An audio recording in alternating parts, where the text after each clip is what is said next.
these Barats can sustain in the lane and clear it pretty effectively. Now RRQ gonna go straight into the claw to look to be able to jump into that backline, look for these big bursts, and still be able to kind of distance himself. All of the factors here. Let's see whether it is RRQ AKIRA or the Mongols who will claim victory in game number 1 of our final match here in the M6 Wildcards Day 1. All right, let's see how this is going to be played out.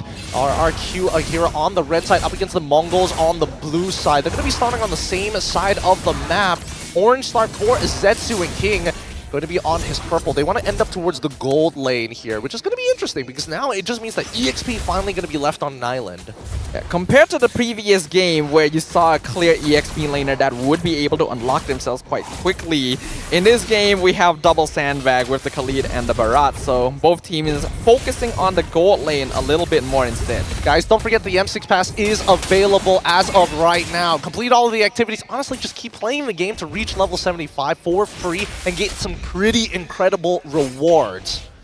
Including Claude's battle emote, M6 Glory avatar border, and new special skin, Baxia Dauntless Shield for free. I'm sure you guys already know, so we're not gonna punch it in a little bit too much. For now, not too much happening here before the first turtle spawns. As it should be, you know, it needs to be formless, it needs to be cool, calm, and collected here. But in terms of raw rotations, both teams, you know, keeping up with each other, both junglers really being the pivotal point on the direction of which they need to rotate. Yeah, both these junglers are very active. Even back when Suyo was a must-pick or ban, Alpha was commonly picked up as a way to counteract him because this is just a hero that is instantly able to start fighting quite early on with that true damage. So at this point, it's a pretty classic matchup here in the jungle, and it all depends on who's able to get that snowball started. And now, one more thing that we need to point out is that the recent changes towards Claude specifically. His Art of Thievery, base damage, oh, hold on. Then Lin, okay, he got stunned by the Blade Surge, but it is a high-low. He doesn't even use his Revitalize yet, but he doesn't have level 4. Neither does Mikey. A beautiful Flicker to Tona's welcome, but a beautiful Flicker Raging Sandstorm by Tekashi into the backline. Bankai's initiation completely negated as RRQ AKIRA take over the Turtle Pit and continue chasing. Frigid Glacier comes out. Two-man freeze. That's going to be one final hit from Luis, though he trades his own life in return for it.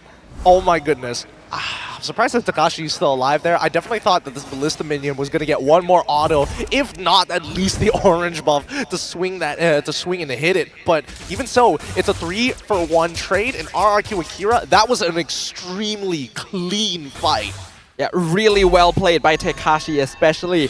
Bankai did a really nice initiation, but the rest of the team grouped up to try and follow up on the Daytona's welcome, and that just set up beautifully for the Khalid to come in with his ult. Really swept the Mongols at the legs, right? Oh, hold on. They're going to be able to get Litho Wanderer at this point of time, but the next point of attack, I'm not entirely sure, right? Because after playing around the first neutral objective, are they just going to be passive, or are they going to look for maybe a couple of gank opportunities, or go for the traditional send Khalid to the other side, Suyo goes down to the bottom and maybe look for a dive? And based on what we know on paper about these teams, the Mongols are going to be slightly slower in terms of where they approach things, but will try to find advantages where they can, while RQ is a bit more on the flashy side, so we would expect them to be the ones starting to make things happen, especially when they have all their cooldowns ready.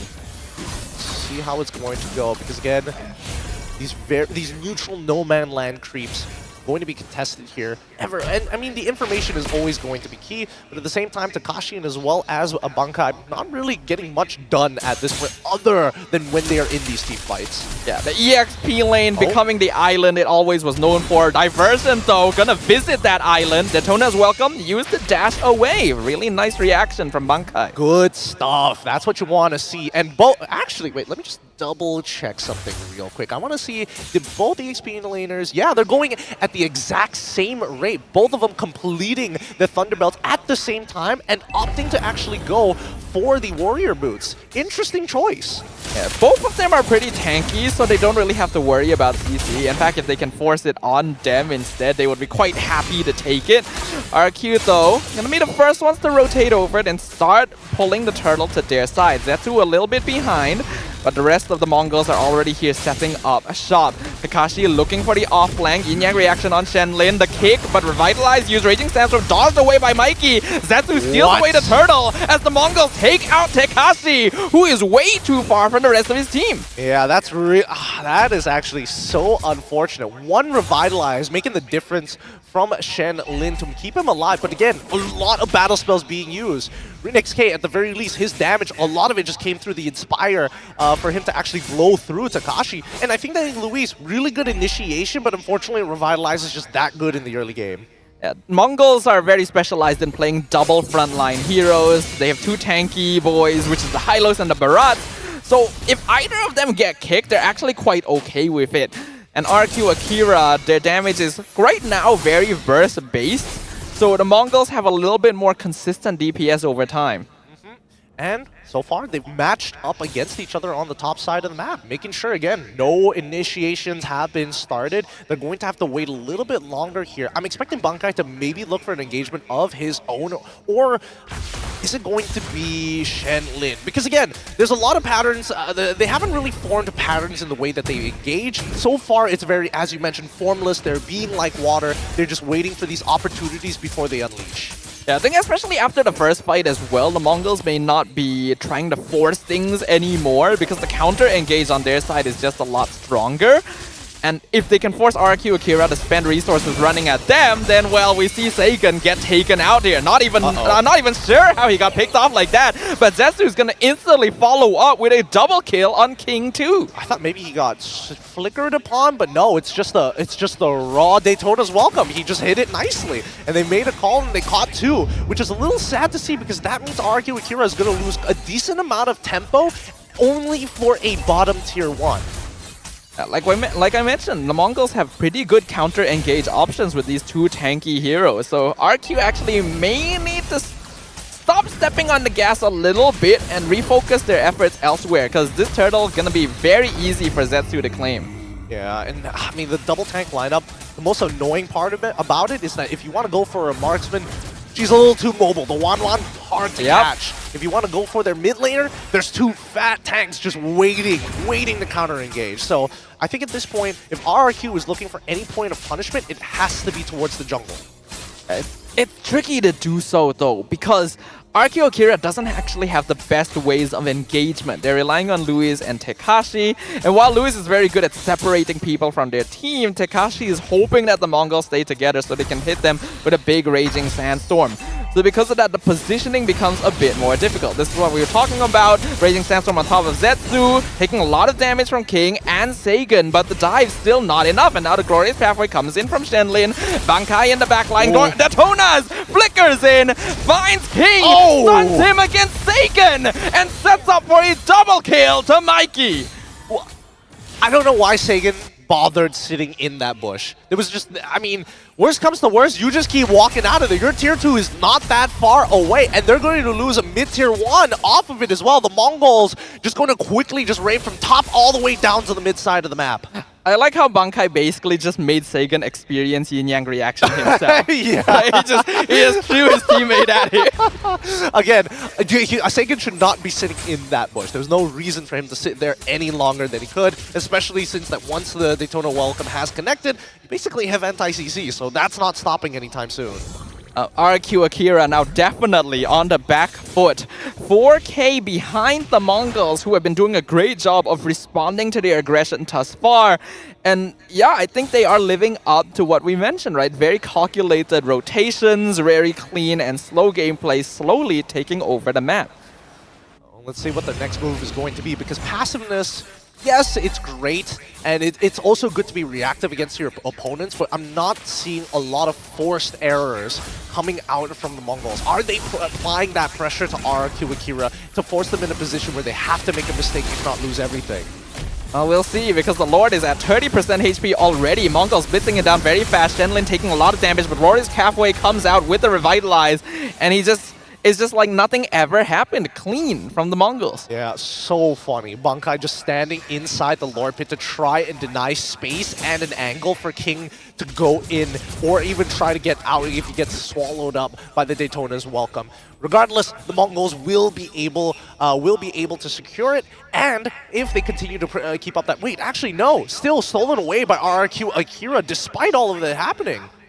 Yeah, all things considered, RRQ AKIRA not actually that far behind. 3K at 10 minutes is a very surmountable obstacle, especially since in that previous fight, they were allowing Gusta Lagusta to just farm up the top lane. This Claude has been unaffected the entire game, is going to become their late game win condition, so the Mongols still have to respect that somewhat. I mean, they're going to be losing a decent amount of economy that they build up only because of these Lord-empowered minions. I would like to see a replay of that most situation again. I didn't think he even had the range to get in it, so it's either it came out a little too late or...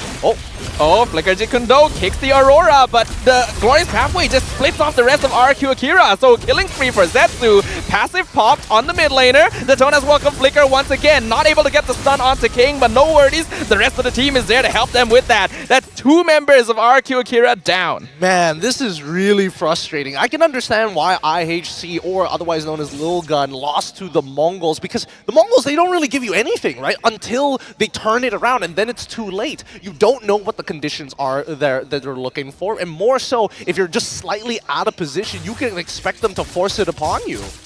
But RRQ AKIRA is actually uniquely equipped to be able to deal with a team with this playstyle. A formless draft means that they can play every part of the map at once. Yes, they will probably have to sacrifice a couple of bodies to make it happen, but as long as Gusta Lagusta can continue scaling up, they can still actually take over because the structure score between them is not that different. It may not be different, but this 3.6k lead coming in from the Mongols hasn't really been moving too far forward. And we're already at the 11th minute, right? So even if the Mongols do hit that initial item power spike, I want to see how they really go, how exactly are they going to capitalize on it? Because we do see that at least from Renix, he does get the winsome nature. He's not going for the Trinity build. Opts to go for a early Malefic Roar, which I respect a lot. Trinity build completed by this Claude, looking to extend it to a Malefic Gun.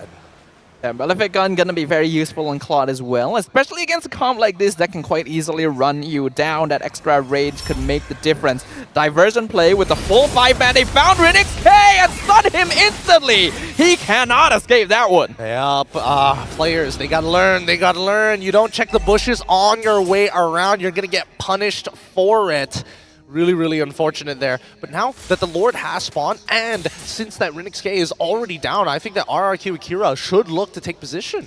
Absolutely. This is the best timing, especially with Gusta Lagusta pushing up that top lane as well. Shenlin being forced to stay behind to deal with it. Blitzing the Lord now, right now, is an option, but they'll go ahead and zone out Bankai just to be extra safe.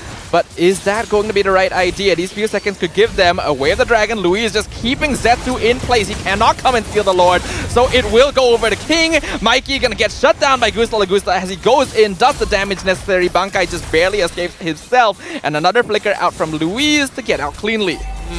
Really difficult spot RRQ AKIRA put them in. They weren't entirely sure how exactly they were going to get in towards that pit side, but at the same time, it almost felt like they were just trying not to give an angle to Luis, but at the same time, you gotta give it to Luis. He did. Oh my goodness! Ouch. Whoa, where did Renix K's health go? Gusta Lagusta has hit his power spike definitely at this point, and the Mongols, although they've been playing with a tanky lineup so far, in this meta especially, a fed marksman can melt frontliners so fast.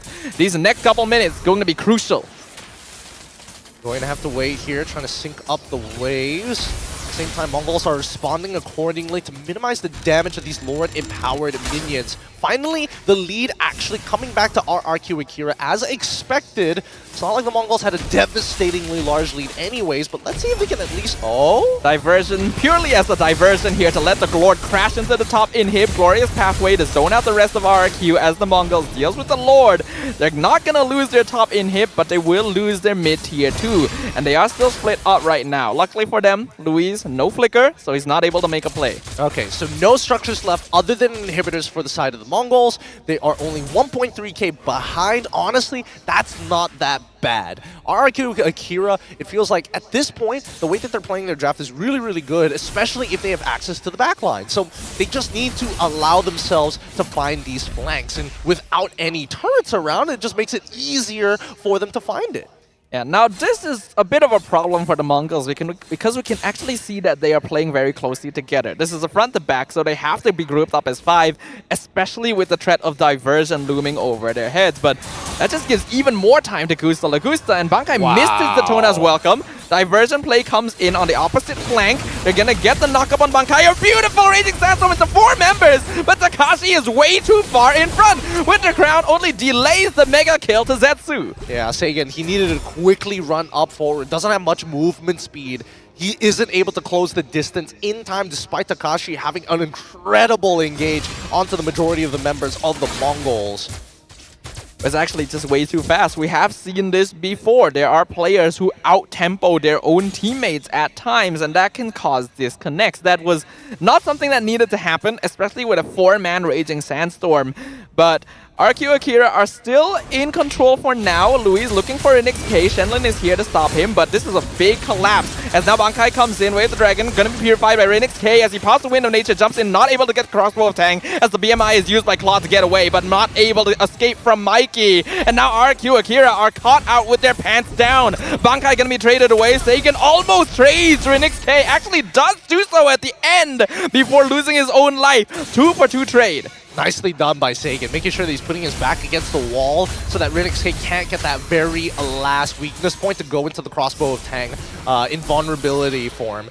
But at this point, with this 2-for-2 trade, especially since the marksman has been taken out from the side of RRQ AKIRA as well as the Mongols, they probably are just looking for position with no real commitment. Yeah, this is a fairly even game state right now. The net worth lead in RRQ AKIRA not actually that big, but they do still have all of their tier 2s standing. So it's going to take longer for the Mongols to rush in, but they'll go ahead and find Takashi anyway. Unstoppable. Way of the Dragon kicks Mikey right into the hands of King. He loses his passive. Luis still has immortality up. Diversion pulls Gusta Lagusta in. King gonna trade Mikey away. Killing spree for the Suyo as RRQ AKIRA comes out on top. They continue to start pressing their advantage forward here. They need to get this Lord as soon as possible. They're even popping Revitalize to stick on top of it. Lord dropping very low now. No. A full team knockup into the yin-yang reaction. Zetsu still able to take the Lord, but that did not need to happen. They almost lost everything. Oh my goodness, that would have been super upsetting. And King was threatening at least an inhibitor. And now Renix K is just going to chase him down. King able to heal up quite a lot there, but that's a shutdown on the Suyo. Very, very decent shutdown as well. Actually, no. He probably didn't have much bounty gold on him. He's already died 4 times in this game, and it's not like he was able to accumulate it further than that. At this point, we're already reached the late game. Oh, TP just kind of opened up the map. Commits to it as well. Gusta Lagusta going to be sent to the bot lane. BMI. And just BMI is back. That's the Claude Loyi combo for you. You know what's really upsetting? Whenever somebody uses Conceal or you're putting like BMI's very, very close to the wall without giving the idea of where the circle is, it's actually pretty difficult to see. Yeah, that is one of the tricks, right? It's something that you don't really think about unless you play a lot of the hero, but here comes the Mongols. They want to get the tower with this Lord. Will be able to clear the top tier 2. Yin-Yang Reaction doing a good job of chunking them out and preventing them from pushing with another wave, but they're evening up the tower score now. All external towers on the map are gone. Now we're back to phase 1, square one. 18 minutes of this game, and now we're getting into selling your boots and starting to swap out items. That's all the economy is going to be used for. A Windtalker purchase for Gusta Lagusta to speed up that wave clear while at the same time pumping up some decent damage. Not to mention that when we look at the damage taken, Bankai as well as Shen Lin taking the most. Almost identically even. Wait, hold on. 5 at 6,000. No, there is a slight difference. It's about 5,000 damage difference, but we can see how much work they are doing. Again, the Shenlin Bankai duo frontline for the Mongols is a very classic maneuver by them. And normally would lose a lot of effectiveness now that we've reached this stage of the game where all of the carries are close to full build, but they're still doing a good job of managing their positions. Now, Be dancing back and forth, just waiting for somebody to make that first initial mistake. They're going to be clearing up the top side of their map, trying to look for position on this Lord, but it's only coming back up in 45 more seconds. Mongols parallel to them on the opposite side. These teams may be surprisingly a bit more even than we thought. The Mongols being a little bit cleaner, unfortunately, they're relying very heavily on 5v5s means that they lose a lot of map control. But RRQ AKIRA has made a number of mistakes that have prevented themselves from taking over in the late game, even though they did a great job of scaling up to that point. Dance around. If they do, double checking the last couple of items here to see if there's anything else out of the ordinary. Oh, hold on. They've walked into the brush. A Jikundo knock-up. They found one. That's going to be none other than Rinix K, but he's able to walk away with the Doros Gold Meteor Shield. And now RRQ AKIRA are getting dismembered, but they're able to trade for Gusta Lagusta. We still have to remember, they do a lot of damage on this Claw. They found Chen Lin. This is a 4v5. The rest of RRQ able to get away. Rinix K loses immortality to the yin-yang reaction and walked way too far. Sagan punishes him. Takashi gonna be taken out as well. Monster kill for Zetsu, as now King wants to chase them down and finish them off. Gusta still pushing the bot lane by himself, so the Mongols have to get away. Diversion play from Sagan, tries to keep Zetsu in place, but he misses out on it. Winter Crown though keeps him alive, as the rest of RRQ are playing as formless as they need to be. Mikey, the only survivor, easily dispatched, and that means that this is going to be a full team wipe on the Mongols for RRQ AKIRA. An easy and empty path straight into the base. Game 1 going over to RRQ AKIRA. Oh, good stuff. Great. Honestly, the game just boiled down to how you space against your opponents in these team fights, and finally we see the Mongols make that mistake. Tanks just a little too close to their mid laners, a little too close to their junglers. That splash damage coming in from Sagan, really putting some good work on top of Gusta Lagusta, comboing straight away as the initiation happened.